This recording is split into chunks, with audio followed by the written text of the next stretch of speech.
Hello and welcome back to another episode of the Cardboard Heralds Off the Table, your Monday morning tabletop gaming news, community, and questions in 10 minutes or less. Today's episode is brought to you by Board Game Atlas, your map to the world of board games. I'm your host, Jack, and let's get rolling. So for our first news item, Greater Than Games has purchased Cheapass Games, and this is really fascinating because Cheapass Games is one of those historic game companies. I mean, you got Kill Dr. Lucky, you got Unexploded Cow. I mean, it's neat that such a fresh new company as Greater Than Games, well, I mean, not too new, but still one of the burgeoning bigger game companies these days has acquired such a unique property. All I want to see now is the mashup of the century. I mean, come on, we can have unexploded shadows flicker like flame. Come on, people. And speaking of companies getting bigger, Asmodee has announced that they will begin directly distributing to key retail partners. This was a report from IVC2, and it looks like Asmodee is just trying to skip the middleman and bring the savings right on, well, to themselves probably, if I'm being honest, but it does seem like a pretty big move. And with all the things that are going on in the manufacturing and distribution of board games, I mean, you got the tariff issues that are coming out of the trade war with China, and then you have the whole map ordeal that we've been covering the last couple of weeks, then I think that this is going to be a significant change up. We don't really know what key retail partners means yet, but we're going to stay tuned. And then over in our friendly neighborhood announcements section, we have the Terra Mystica Merchants of the Sea expansion. And I was really kind of blown away that we're getting more support for Terra Mystica because I thought that Gaia project, the spiritual successor, was the next big thing and everyone had just jumped ship. And I'm excited. I mean, this is cool. I like the fantasy theme and there's something really special and unique about Terra Mystica. But then again, you know, how's everyone out there feeling? What are you thinking about this? Are you a diehard that made the jump, or have you just been waiting for that improvement to the original? Now, it looks like we're getting some new cult track rewards and end of round bonuses, which is really welcome. I think the cult track is probably the most dated aspect of the game, and it's got a new shipyard building, another real big building that's going to go on the board. And man, that was one of the first games where I felt like my tableau was infecting the overall board, and I just love everything about the aesthetic in that game. So good for Terra Mystica, and we'll see what this does to shake up people's positions on Gaia Project.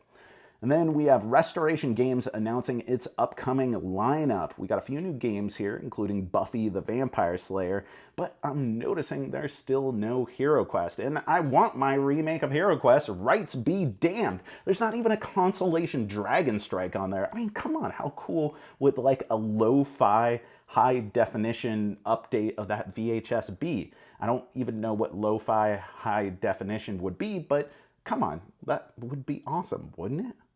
Our highlight today is entirely self-centered. Well, not entirely self-centered, and it's not about me, but it's about this show, and that's that I wanted to announce that Chris and Lindsey of Behind the Box, the incredible hosts to that channel, have agreed to be our guest hosts on Off the Table in the event that I'm ever unavailable. I mean, come on, I gotta be able to take vacations sometimes or go to conventions, and so if I'm not going to be here, I figured I gotta have the best, and they have such amazing reviews. They have fantastic chemistry. They're infinitely charming. They're smart. They are just awesome. Go check out their channel, Behind the Box.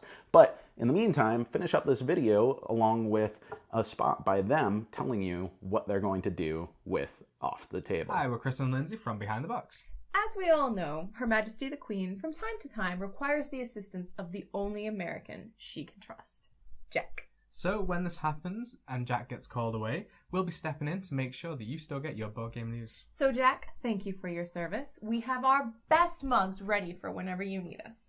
See you later. Thank you, Chris and Lindsey, for that and agreeing to be the co-host to the channel. Remember, I am always available whenever Her Majesty needs me. Cheers, guys. Wait, I don't even have a mug. I really got to get consistent on this stuff. And that's going to take us to questions. And I want to talk to you guys about expansions. Like, can we just chat for a little bit? I talked earlier about Terra Mystica, right? And what are the things that make good expansions? Like, what are the things that make something worthwhile, that elevate a game, not just kind of fill it out, not the fluff? I want to hear about what your favorite expansions are, but more than that, I want to hear about like what it is about expanding a game that makes an expansion good, if that makes sense at all.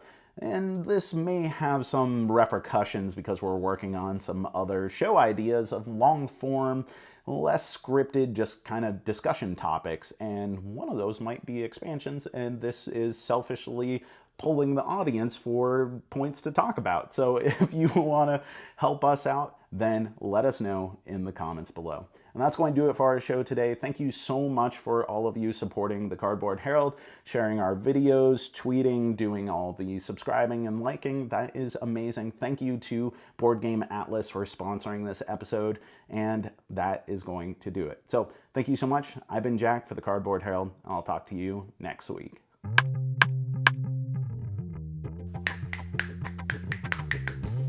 Snaps, crackles, and pops. We're synced. Sunk. Synced. If you enjoyed this video, we have all kinds of other reviews, interviews, and recommendations via writing, podcasts, and video here on our channel and website cardboardherald.com. Our content is audience supported, so if you want to show your support, please visit our Patreon. Thank you so much for watching. This has been the Cardboard Herald.